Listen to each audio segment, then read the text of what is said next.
Good afternoon, everyone. Welcome to the Federal Youth Network Virtual Learning Series.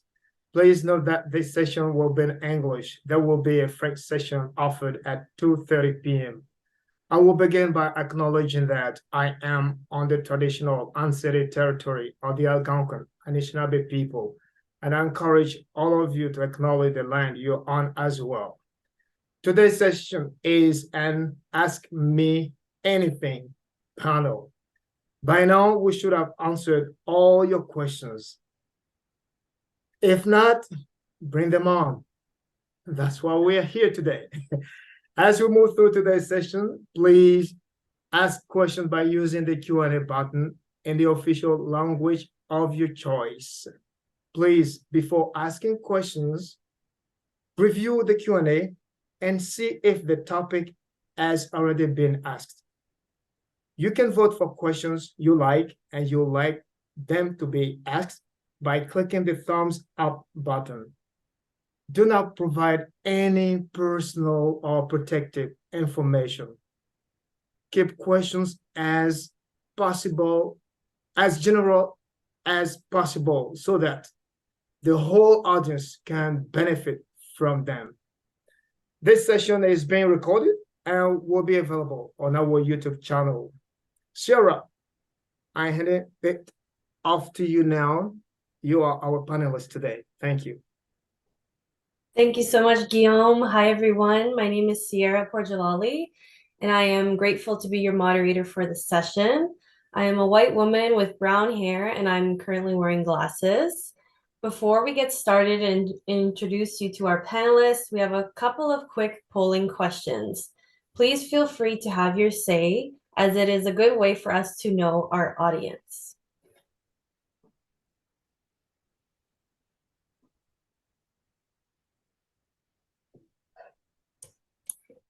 The first question is, have you attended the 3 previous Ask Me Anything sessions? Answer either yes, no, or you plan to watch the recordings later. The second question is, are you currently registered for Career Bootcamp 2024? We're hoping your answer is yes, or that you'll do it right now. Or maybe you think that you don't need any help with your career, which is okay as well.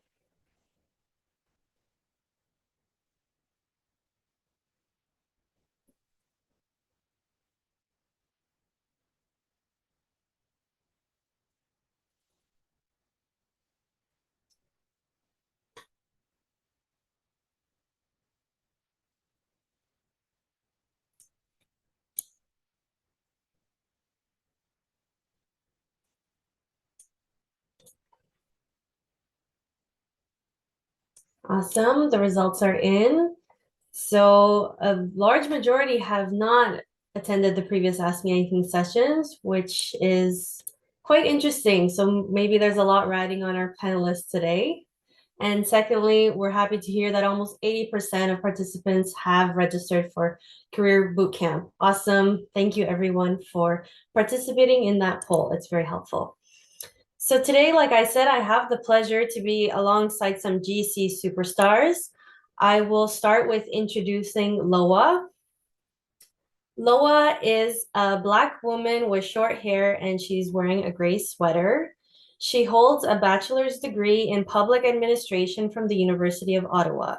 She is currently employed as the Diversity and Inclusion Senior Advisor at the Public Service Commission. And beyond her work, she also serves as a board member for the Institute of Public Administration. Prior to this, she served as a team leader within one of the recruitment units at ESDC. And we thank you, Loa, for being with us today. Next, we have Natasha. Natasha is a white woman with long black hair and a black sweater.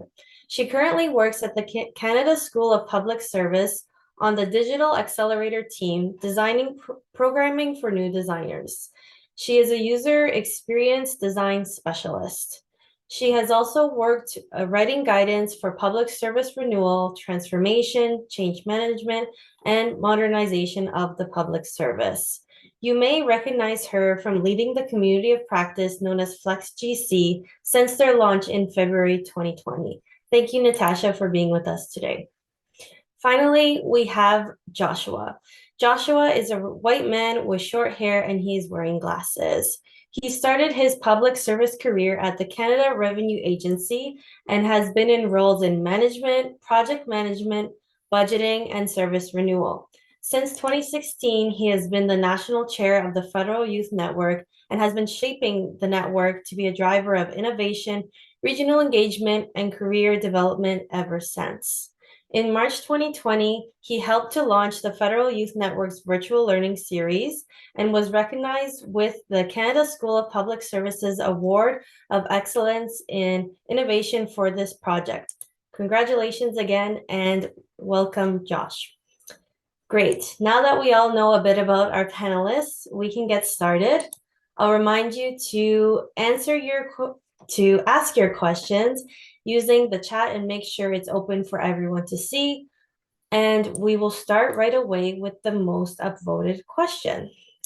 So to start, if a job pool is showing multiple streams and the application has questions for each stream, should I answer all that apply or only the ones under the stream I am interested in?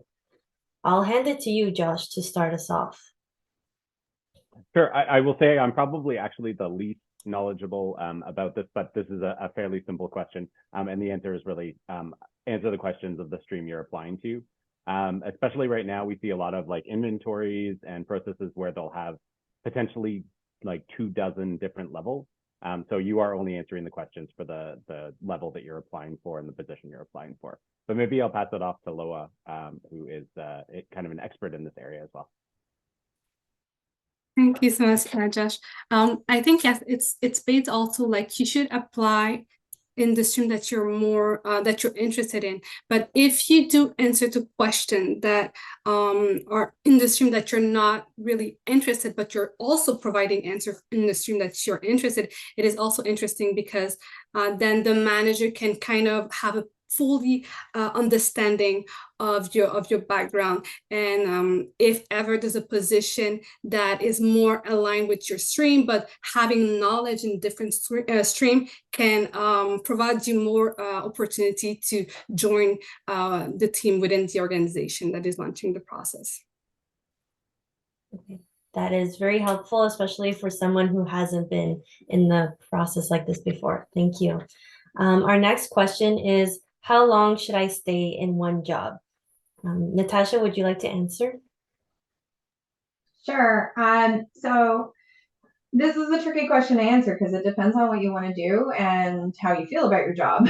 So I feel like I want to ask the person who asked this question a ton of questions. But I guess to give some sort of like of an answer, if you're looking to try different things, then you should stay in your job a minimum 1 year to say that you've mastered that level of skills and expertise and competencies that go with that before you jump to another one. That I would say is probably the minimum level required before you make that jump. But if you're looking to sort of grow within your team, you could stay in that job and learn differently too. There's just so many different ways of answering this. I've stayed in teams myself where I've learned and grown quite a bit just staying in that position by doing things like job shadowing and mentoring, trying and learning through trying and having those people coach me. And in those cases, there was value in staying longer because it was more than just my skills and competencies, and it was feeding into some growth things. So you really have to decide, like, what do you want to do? Do you have a goal for how long you want to get there? And then how do you figure out within your position, and then if you need to jump to get to that goal. So it's about making sort of a strategic plan for yourself. And only you can answer that. Yeah, for sure. It makes 100% sense to have a plan and stick with it. I'll go to the next question. Can my manager stop me from taking a secondment or assignment? Sure, maybe I'll jump in and then maybe Loa if you want to add after. But I guess the short answer is yes. They can stop you from taking a secondment or assignment. They cannot stop you from something that's a permanent promotion or a deployment to another department. From a manager's viewpoint, I would say that there are ways to ensure that you can have success in that process. So part of that is building the conversation with your manager. What are your next steps in your career? Are you considering other assignments, other opportunities, other secondment opportunities? And if so, like, keep your manager informed on those. And this is assuming that you have a decent relationship with your manager. There are certainly circumstances where your manager is not supportive of anything in terms of a secondment or assignment opportunity or your own professional growth. And then that will change sort of how you have those conversations, how you build that relationship. Loa, anything else you'd like to add? No, I think you said it all. So yes, the manager can absolutely refuse you that you go on an assignment or a secondment, but they cannot refuse a deployment. And sometimes it's not about the manager not supporting your development. It may be also has to do with like the budget, right? So depending of the financial resources, and if someone else can come in and take your place, then it will be much more easy for your manager to let you go for a certain amount of time. Awesome. Thank you for those answers. The next question is, I absolutely prefer remote work. How can I find some? I'll pass it to Natasha to start.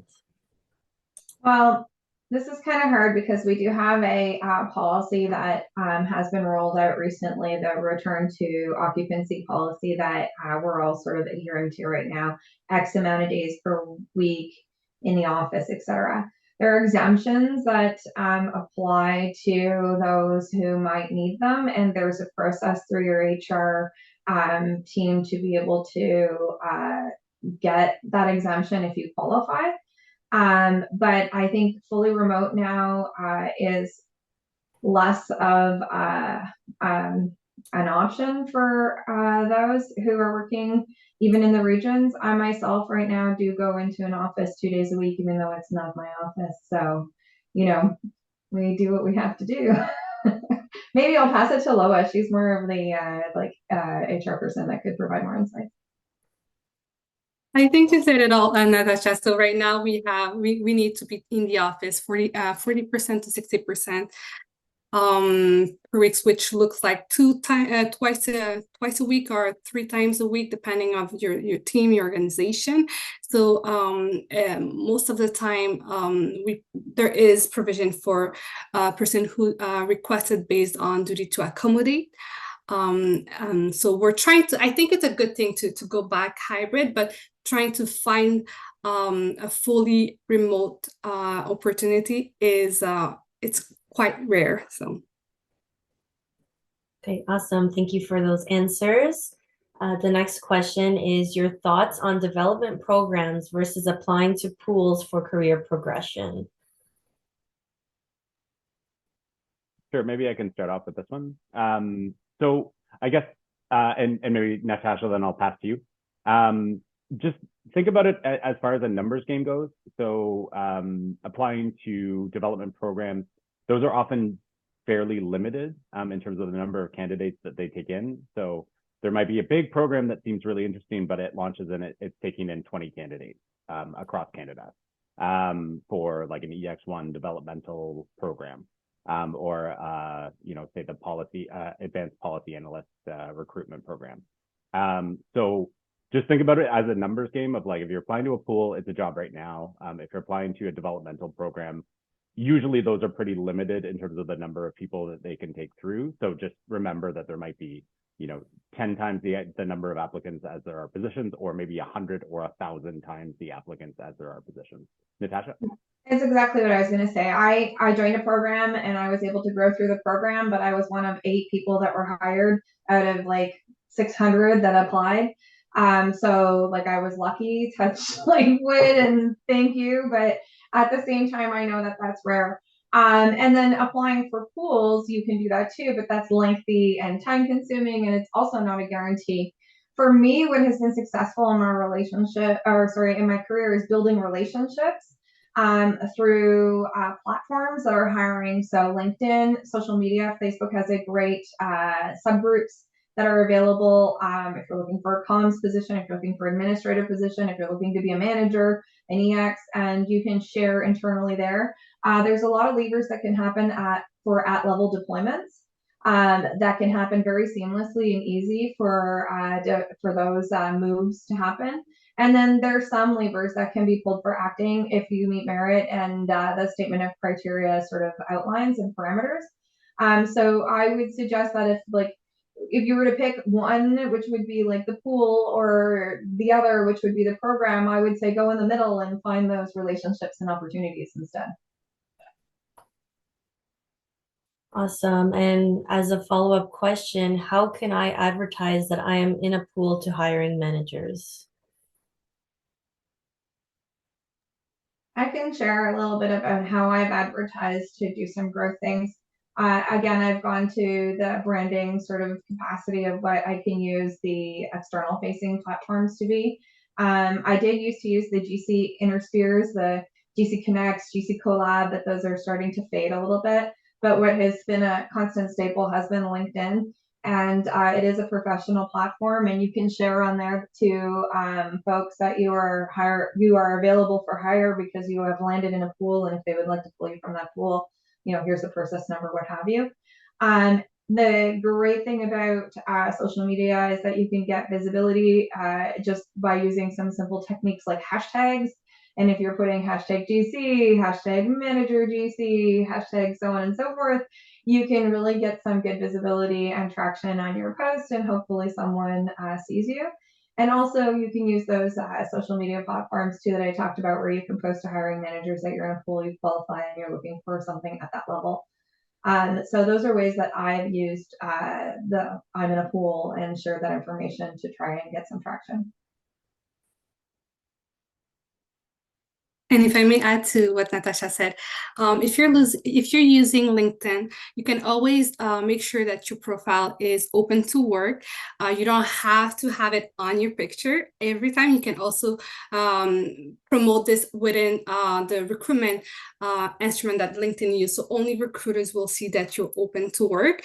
To promote that you're in the pool, you can always use the description component of your profile to write the name of the pool where you're qualified, so that manager who are looking for someone can always see that on your profile. And the great thing with LinkedIn is that you're able to also post information about your resume on your account and also your degrees, which is really great and interesting. And also every time that you receive a certificate from the school, you can also add that certificate in your portfolio on LinkedIn. Awesome. Thank you both. I think it makes it much more clear as to how we can present ourselves on platforms like LinkedIn. Our next question is, how can someone find and navigate micro assignments that are interesting to them?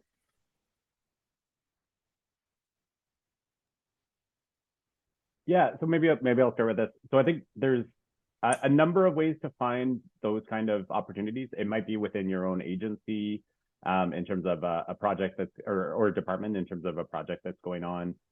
It might be something that's posted on LinkedIn. As Natasha said, like the GC has a little bit migrated to LinkedIn in terms of posting those opportunities, as other social media platforms have, had issues. So it might be, finding a micro mission on LinkedIn. An example of that, the Public Service Pride Network, I think this was about a month and a half, 2 months ago, was posting for a bunch of different people they were looking to bring on for 6-month assignments to support the work of that network. So you see that with different networks, different communities. You can even see that with, departments kind of trying to bring somebody on for a big project or draw on that expertise.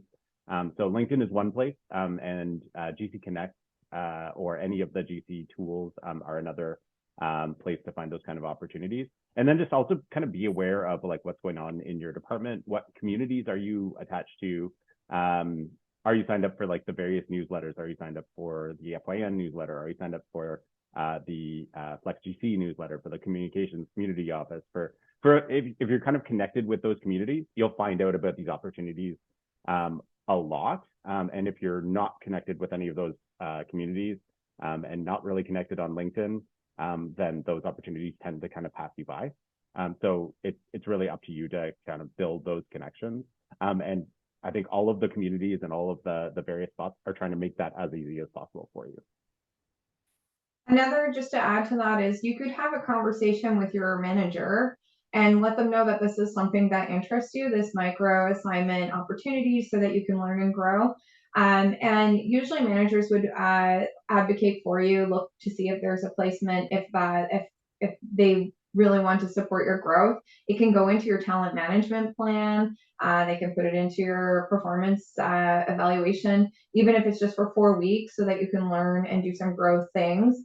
Most are amenable to the conversation, and if you have a really good manager, they'll work with their counterparts to try and find a spot for you to do some of that micro assignment work. It may not even be on a full-time basis. It might be like 1 day a week or what have you, but it's enough for you to be able to spread your wings and learn a little bit more. Awesome. And while we're on the topic of career progression, the question was asked, what tools have you developed to make 5-year plans? The person has heard of career trackers, but wanted to know of any other tools you may use. I can start by saying I've never really done a 5-year plan. For me, it's mostly about what I'm working on and how I can improve my skills. So I've never really heard of a specific tool, but I will say also having a conversation with your manager. Usually when you're talking about your PMA, so your performance, with your manager, you can kind of establish what do you see yourself develop in the next in the next year. So then in a year from there, you're able to see where you can see yourself in 2 years, and also understand where the organization is going, or where the government is going, and how can your skill contribute to the evolution of the public administration. Yeah, and I would say that if you were looking for a tool, your training plan is probably a great place to start. You can look at what you would like to grow, talk to your manager, see if there's any opportunities for you to do things like micro assignments, mini learning sprints, any training, anything that would help sort of get you to the plan that you would like to grow that skill or attribute. And then that could feed into something that you might be thinking about in terms of growing your career overall. But in terms of a tool, use your training plan. Awesome. And I definitely agree that you have to advocate for yourself, because your manager likely cannot read your mind. So it's good to have a clear discussion with them. Okay, our next question is there a way for me to check which pools I am currently in? They've applied to many positions and pools get extended and then terminated. So that's a bit frustrating. You should be able to log into jobs.gc.ca and see everything that's tagged to you as a user. The portal is built up in such a way that all the pools you qualify in, it should say right at the bottom of your competition tab, the pools that you've qualified in and their numbers. If it doesn't say that, there is a contact button in that portal. I just know because we have been looking at that portal and thinking about redesigning it. So that button is there. I would contact an administrator if you don't see it, but you should see it. Everybody has a profile, and everybody who has applied, their things should live in their profile. And also, you should have an email saying that you've been qualified in the pool. So look into your email. You probably have an email saying that you're qualified. Awesome. Thank you. We're going to switch gears a little bit and talk about second official language, French testing. So it's kind of a two-part question. The first being, will not speaking a second official language hinder my career development? And secondly, if you're applying for a job that is BBB imperative, should you have the SLE results before, or will they test you during the hiring process? Sure, maybe I can jump in on this. So I guess the short answer to will it hinder your career development not to speak a second language is maybe. It really depends where you are in Canada, what you're applying to in the future. I worked in the Ontario region about half my career in the Canada Revenue Agency, and I was in a bilingual team leader position, and the next bilingual position in the structure was the deputy ADM. because it wasn't a bilingual region. It was in Toronto. It wasn't, sort of a bilingual office for the most part, other than some unique functions. So was there a lot of investment necessarily in second language training for like managers? Not really, no, because there wasn't a lot in the way of positions that needed that. However, if you're in the NCR and you're looking at, will it hinder your career development here? The answer is absolutely. If you're in the region and you're working for a smaller organization, if you're working for, Heritage Canada, working out of Toronto, would it hinder your career development? Absolutely, because I think you can get to like an AS2 maybe in an English essential position at Heritage in Toronto. And I'm just sort of going off the cuff here, but so it really depends. It will never harm your career progression to be working towards learning a second language. And then in terms of should you have results before you apply? No, but you shouldn't. I've definitely see posts on like Facebook and folks kind of asking like, I have a very basic level of French. Should I be applying for a BBB position? The answer to that is probably not, but it is, you can go through second language evaluation testing as part of the process. And eventually you always need to go through it somehow. Sometimes your home department, if you're not in a bilingual position, won't send you for second language evaluations. So you might have to do it as part of a process. And then that may determine like the outcome of that process. If you don't pass, the required levels, then obviously you won't pass that process if that's a requirement. Loa, any other thoughts?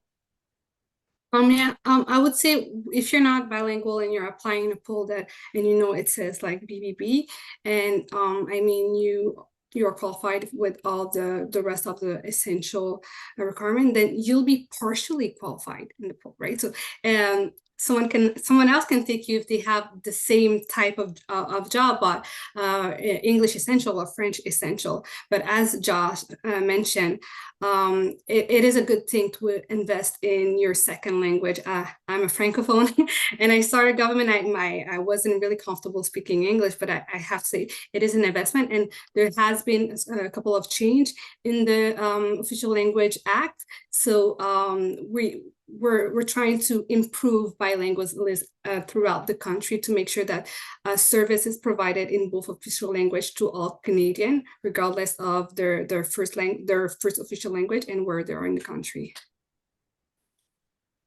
Awesome. Thank you for clarifying. Our next question goes back to the being in a pool. So in your view, what makes a candidate stand out in the hiring process? Maybe Natasha can go first.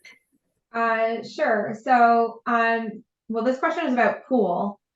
You said going back to the pool, but in a hiring process, to me, like you've already made it through the sort of screening phase, and we're doing the interview. So, I would say that when I'm interviewing someone, I'm looking for competencies and skills. Obviously, I want to know that the person who's coming to do the job can actually do the job.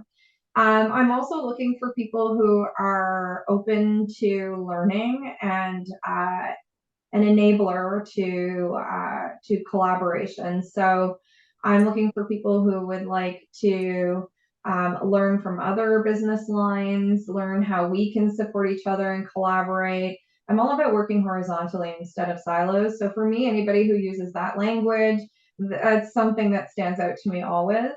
I'm usually, super interested in folks who have good storytelling skills. So if you're able to tell like why you got to where you were, how you were passionate about that thing, what kind of things that you get excited about as you think about like growing in the public service, or maybe it's leaving the public service, maybe you're here for a short time, but you still want to get passionate about that thing. Those are the things that I like to hear about. That gets me excited for the candidate and wants to bring them on board and sort of work with them. So that's what stands out for me. What about you, Josh? Yeah, so I think I like folks who can be easily found in some way. So if I get a referral, even for like a student position from a pool, I immediately would Google them. I would try to, find their LinkedIn, see, first, are there any sort of red flags? But B, are they, do they have some sort of idea of their brand, of their identity, what they're looking for, what they're passionate about, or not? So if I can't find somebody on LinkedIn, like it depends, say what I'm hiring them for. If I were hiring them for like a communications position and they're not active on LinkedIn, like maybe that's a bit of not a red flag, but it's not a great indicator that they're well connected with, how we're communicating in the government on social media these days. But otherwise, to stand out, I think, in an interview situation, it's a little bit different. In an interview situation, I think you want to come across as that you know about the organization, that you are driven by the mandate of the organization, hopefully. And I think some red flags for me, if you immediately talk about like promotion, what's the timeline to get promoted from this position? If that's kind of your main interest, it really depends on where you're going as to whether that will align with what the organization is looking for. But if it's the first thing that you talk about in an interview, it doesn't come across positively, I guess. So, Loa, any other thoughts? I thought about what you said when you mentioned that to be able to find the person online. And lately I was talking with someone who works in ATIP, and the person doesn't have a lot of exposure online. And we did have a deeper conversation. And I guess it goes back to like being passionate about the position or the work that you'll be doing. And for someone who's working in ATIP, not being out there on social media, it does says a lot about how strongly you believe in that area of protection of identity. So it's like, for you to be able to stand out, I want to be able to picture you in that role. I want to be able to see yourself being pictured in that role. So that's where I'll see the candidate and I'll be able to say that this candidate wants the job, but this job also needs this person. So it's how do you master that conversation? How do you have that conversation? And regardless of your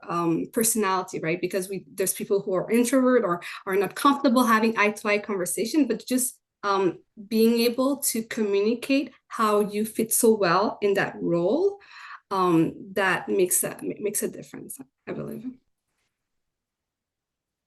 Thank you. Those were all really great answers of reputation management and just aligning yourself with your position. We'll move on to the next question. Are there any other youth groups within the government besides the Federal Youth Network? I can name one off the bat, which would be GC students, but Josh, go ahead. Yeah, absolutely. So I'll do kind of maybe a 40-second overview. So the Federal Youth Network has full-time staff, dedicated resources, and then a bunch of networks that are kind of under the umbrella of the Federal Youth Network. So that includes regional networks, one in every region and one in the National Capital Region, and GC Students, which is under the FYN umbrella as well. And then we work with departmental young professionals networks and agency young professionals networks. Most departments have one. So that would be something to look up on your intranet site to see, is there a young professionals network or a youth network within your department? If not, like, good idea to start one and show some initiative as well. Otherwise, like, there are also a ton of different youth networks or that you can connect with through other organizations. So like, I know IPAC has a youth component, a young professionals network that people are involved in. I think it's called Insight, if I recall, Loa. But there are other organizations through the union that have kind of a youth council. There's a youth council for the DCWCC. So if you're a young professional or a young or new professional in public service, there's no shortage for sure. And the FYN is definitely not the only one. Awesome. Yeah, I invite you to join IPAC if you're a young professional. We do have a lot of events, but also workshop specifically addressed for young professional in the public service.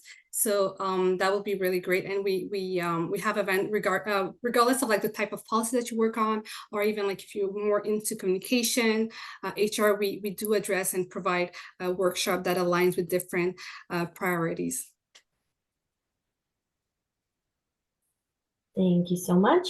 Our next question is, have any of you had any factors that impacted your growth within the public service? And we'll start with Natasha by answering, will being a remote worker hinder your chances of career advancement? Well, I have mostly been a remote worker. I'm in London, Ontario. So, and in my case, it did not hinder my chance of career advancement, but I did have to learn how to navigate working from the regions and how to sort of stand out. A lot of that was branding through like social media, putting myself on LinkedIn, and kind of marketing myself. There are some things that I did in my career that were strategic. I worked in the center, and I think everybody should work in the center once. And if you don't know what the center is, that's our we call it the center because it's our core public sort of service structure. We have Privy Council's office, Treasury Board Secretariat, Shared Service Canada. Am I missing someone? I think Public Service and Procurement Canada is part of that center core as well. And it just means the folks that run the system within the system. So we are running government as opposed to running services for Canadians outside. It doesn't mean that it's not touched upon in the center. It definitely is. But really, we're looking at the internal running of how government runs. And I found that strategically really put me on the map for being visible in government as someone who does things for government from regions and working in a remote way. So that helped advance my career. Those jobs are posted on the jobs.jc.ca and also through LinkedIn as well. So if you see a job come up for the center, that's something you should get excited about and really try for. Also too, like when I was starting more junior in the government and I wasn't a senior leader as I am now, I was working and I was the yes person. Anytime someone said, "Can you do this?" I said, "Yes, I can." And even if I couldn't, I would try and I would learn and I would explain that I was learning and they would support my growth. But by being a yes person, that really put me on sort of like radar as well, because they were like, "Natasha's so agreeable. She's such a fun person to work with. She's learning, give her a chance," kind of thing. And that's how you end up building sponsors, which I saw was one of the questions in the chat as well. Having someone who can be a champion for you when you're in the regions is great. And the better work you do, the more of an enabler you are. It doesn't mean that you can't be a change agent and ask questions, but there's a difference between, being a change agent and a disruptor. So there's two different perspectives there of I would say a similar coin that could be looked at. But if you're looking at being an enabler for change and asking questions, in a way that offers positive sort of outlooks and growth that could happen for you, go for it, because from the regions, we are so separate from the NCR. And, that's one way that I use too to kind of get remembered. They're like, "Oh, Natasha had great questions about how we can open and unblock some of these things," right? So it's really about, just being keen on working, trying to get yourself out there, putting yourself in sort of opportunities that you wouldn't get as a remote worker in ways that feel hard, but actually aren't once you figure out how to navigate the system. I would like to add to what Natasha said. It's also about sometimes you're not ready to be a yes person, but sometimes you should be just there in the room. Make sure that you're there in the room. And for my own experience, I seem like some people think I'm extrovert, but I'm really introvert. So I would participate to activities such as like Renaissance or GCWCC, but I will not speak. I will just be there to listen. And from listening, I've learned a lot. I've learned how people think by listening to them. What is important? What needs to be said? How do we observe things throughout a conversation and discussion? I think that if you're not ready to deliver something or write something, you should at least be in the room. That will matter for your own growth. That will matter, and that will make you ready for your next step too. Thank you. Those are very important things to be considering. We're coming down for time, so I'll ask two more questions. One of them being, what is the best career decision you ever made? We can start with Josh. Sure, sounds good. Yeah, so I guess for me, it was getting involved in the Federal Youth Network first as a regional person in the Ontario region, becoming a chair, and then becoming the national chair of the FYN. I will say it didn't come with like money or prestige, certainly not first initially. You know, it's meant that instead of like in 2016, when I was applying for the national chair role, the other positions I was applying for were like AS8, EX1 level. So it meant that instead of going that route, I went a route of being on an assignment for a number of years at level. But I wouldn't change it for the world, and it's you know, been able to have a huge impact on not only my own career, but I've been able to have a huge impact on other people's careers. So yeah, that was definitely the best decision, I think. And you can make those decisions in your career too, of like, just because you're offered a promotion doesn't mean that's going to be a great idea for you. You know, it's not all about the money, because there are only a certain number of levels, and you'll get to wherever you get to in your career eventually. So there's no real reason to rush it. That's true. And for myself, figuring out what I wanted to do was kind of like the best decision in my career. Because when I came into government, I was doing something completely different than what I'm doing right now. And that took a long time for me to figure out. Like, you're asked to figure that out when you leave high school at 18. Like, I would argue that nobody's ready to figure that out. It took me till I was about 36 to figure out exactly what I wanted to do. And then once I figured that out, the best career decision I made was to jump into that lane and start swimming in that direction with the rest of the people who worked in that area. So best career decision was finding out what you're good at, your passion, and going towards that. And I would say as a public servant is also, for me personally, it's when I realized I could use my voice for other, that's where I still haven't figured it out, but I feel like that's what creates an anchor for me. Like, how can I better serve Canadian? How can I better serve my colleagues? How can I leverage my skills for them to make it better for them, to make their workplace better, since I work in diversity and inclusion. Once you have that, for me personally, I feel like that's my anchor, and regardless of where I'm going and how I'm getting there, I just make sure that I stand by that value for me. Thank you so much. And our last question is, what if I love the work, but not the team? Very controversial.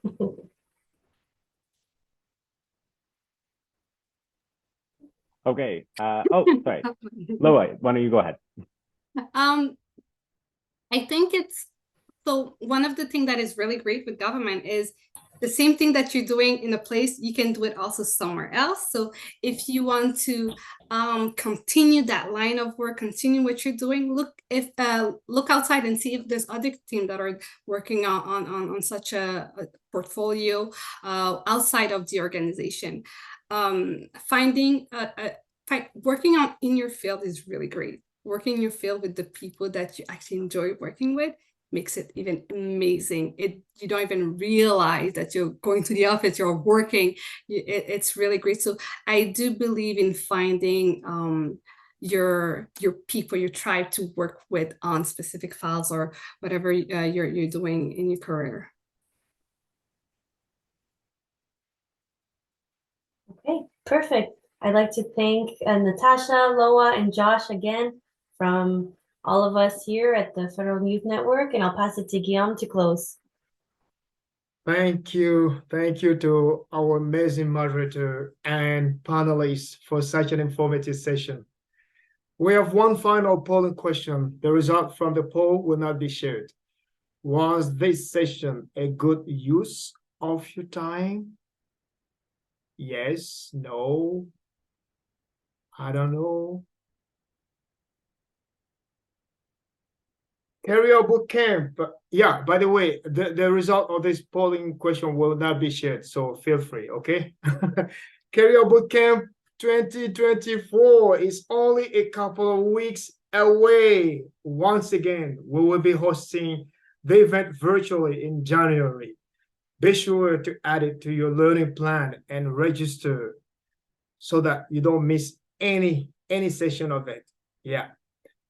CBC allows learners to attend sessions that interest them. Join us for the full event or pick one or two sessions that catch your eye. The choice is up to you. Thank you for joining us today. And as a reminder, the French session will be now in a couple of minutes. So the same session will be repeated in French. Comme rappel, la session en français, c'est juste à 14 heures dans quelques 15 minutes. Merci encore. Resources will be available on the wiki page, and the recording of this event will be available on our YouTube channel. Bye-bye. À la prochaine. Goodbye.